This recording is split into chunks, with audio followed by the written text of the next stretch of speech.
Hi everyone, my name is Elise Yun and my mini lesson is going to be on area. So my first slide, I have formulas that we can use for the upcoming practice problems.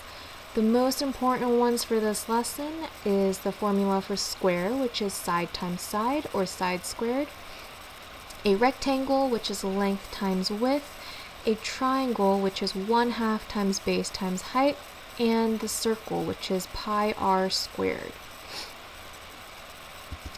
Another two extra formulas that we can use to solve for some of the problems. The one I have on the left is for a 45, 45, 90 degree triangle where it's an isosceles triangle, so two sides are the same, and the hypotenuse is the side rad 2. And the other formula that I think is very useful is the Pythagorean theorem, which is on the right, which is a squared plus b squared equals c squared. So first four practice problems. Number 1, write down the 45, 45, 90 triangle sides and the measurements. That will help you to solve this problem. It is also a square, so make sure to write down the formula, side times side, right next to this problem. Number 2, we can actually use the Pythagorean theorem, which was a squared plus b squared equals c squared. That we can, with using that formula first, we can find the missing side, and make sure to write down the formula for a triangle next to this problem, which is 1/2 times base times height. Number 3 is pretty self-explanatory. Make sure to write down the area formula for a triangle, which is 1/2 times base times height. For number 4, we can write the area formula for a circle, which is pi r squared. More practice. So number 5, the area formula for a rectangle was length times width. And number 6, it starts to get a little bit trickier. We see that there is a triangle drawn, but then we don't know this shape on the right side. So the way I like to do it, I like to draw an imaginary line on that right side and make another triangle.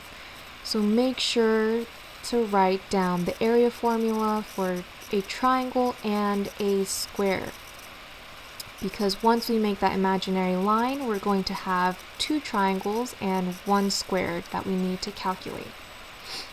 Once we find the area for all 3 shapes, we should add them together, and that should be our area for the total parallelogram or the shape that was given.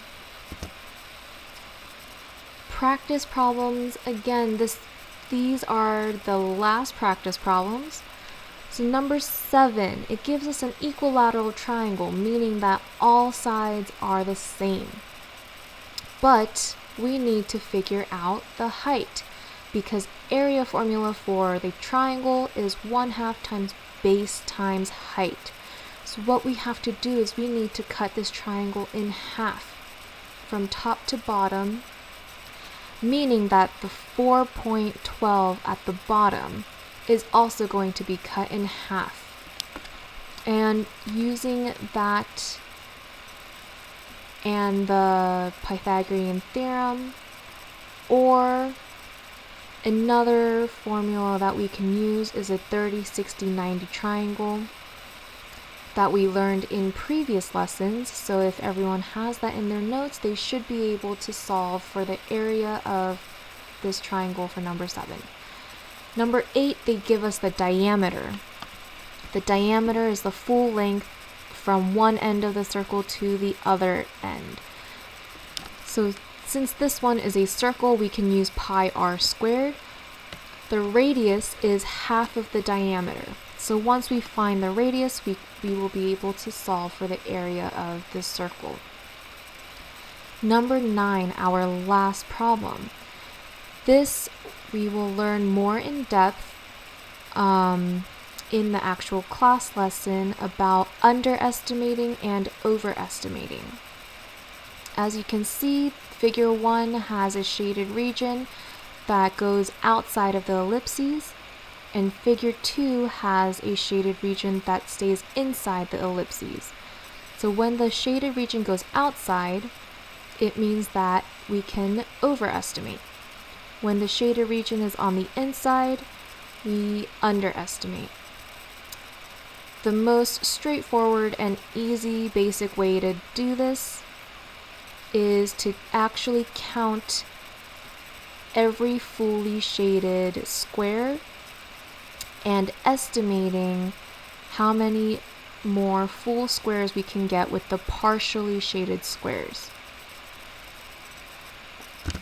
So last slide, I have the answers for all of those practice problems. Again, for number 9, the answers will vary depending on how many squares, how many half squares you guys count. It's always different, and that is up for discussion. So that was my mini lesson on area and the formulas. Thank you for watching my presentation.